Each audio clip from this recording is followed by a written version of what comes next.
നമസ്കാരം. എല്ലാവരോടും സംസാരിച്ച് ഓടി നടന്ന ഒരാൾക്ക് പെട്ടെന്ന് ഒന്നും സംസാരിക്കാൻ പറ്റാതെ വരിക.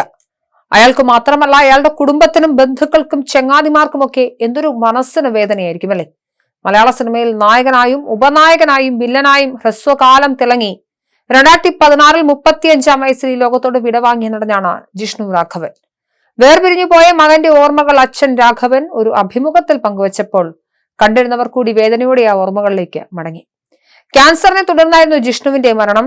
കീമോയും റേഡിയേഷനും കൊണ്ട് ഭേദമാകുമായിരുന്ന രോഗമായിരുന്നുവെന്നും ഓപ്പറേഷൻ ചെയ്തതാണ് മരണത്തിലേക്ക് നയിച്ചതെന്നുമാണ് രാഘവൻ പറയുന്നത്.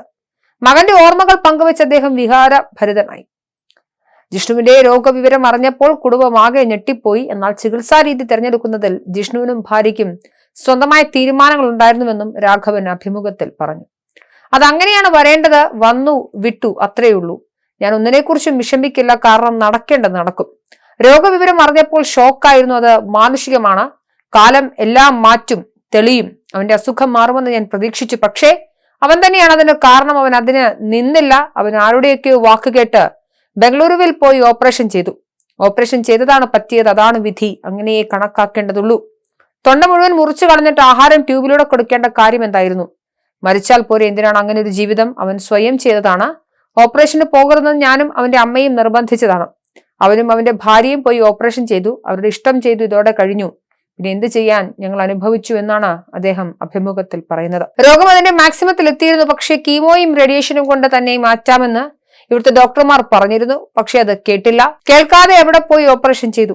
എനിക്ക് അതാണ് മനസ്സിലാക്കാൻ പറ്റാത്തത്. അവന്റെ ആയുസ് എനിക്ക് തന്നു.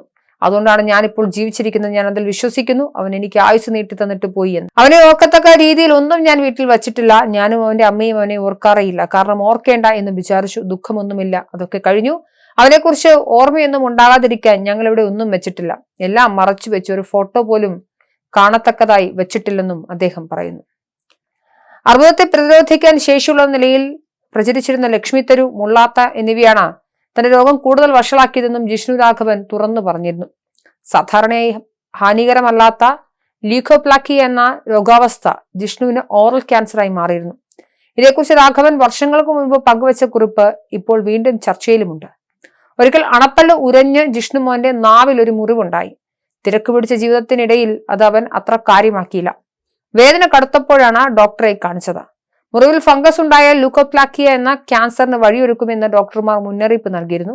പിന്നീട് ഒരിക്കൽ നാട്ടിൽ വന്നപ്പോൾ തിരുവനന്തപുരം RCCയിൽ പോയി കാണിച്ചു. അവിടെ എൻഡോസ്കോപ്പി ചെയ്തെങ്കിലും കുഴപ്പമില്ല എന്ന് ഡോക്ടർ പറഞ്ഞു. എന്നാൽ കുറച്ച് ദിവസം കഴിഞ്ഞപ്പോൾ വീണ്ടും തൊണ്ടയിൽ വേദന വന്നു. MRI സ്കാനിംഗ് ചെയ്തപ്പോൾ ക്യാൻസർ ആണെന്ന് ഡോക്ടർ സ്ഥിരീകരിച്ചു എന്നായിരുന്നു രാഘവന്റെ കുറിപ്പ്. അത്യാവശ്യമായ സർജറി വേണമെന്നായിരുന്നു ഡോക്ടർ പറഞ്ഞത്. എന്നാൽ ആ സമയം ഏറ്റെടുത്ത 2 സിനിമകളെ തിരക്കിലായിരുന്നു ജിഷ്ണു. സർജറി കഴിഞ്ഞാൽ കുറച്ചു കാലത്തേക്ക് സംസാരിക്കാൻ പറ്റില്ലെന്ന് അറിയാവുന്നത് കൊണ്ട് ഡോക്ടർമാരുടെ സാവകാശം ചോദിച്ചു. പിന്നീട് ആ സർജറി നടത്തി. രോഗം മാറി എന്ന് കരുതി ഞങ്ങൾ സന്തോഷിച്ചു തുടങ്ങിയപ്പോഴാണ് തൊണ്ടയിൽ ഒരു മുഴ പോലെ വന്ന ശ്വാസമെടുക്കാൻ പോലും പ്രയാസമാണെന്ന അവസ്ഥ വന്നത്. വീണ്ടും ഡോക്ടർ അടുത്തേക്ക് അത് ക്യാൻസർ ആണെന്ന് സ്ഥിരീകരിച്ചു. പിന്നീട് അങ്ങോട്ട് നരക ജീവിതമായിരുന്നു ഞങ്ങളുടേതെന്ന് അദ്ദേഹം മുൻപെഴുതിയൊരു കുറിപ്പിൽ പറഞ്ഞിരുന്നു.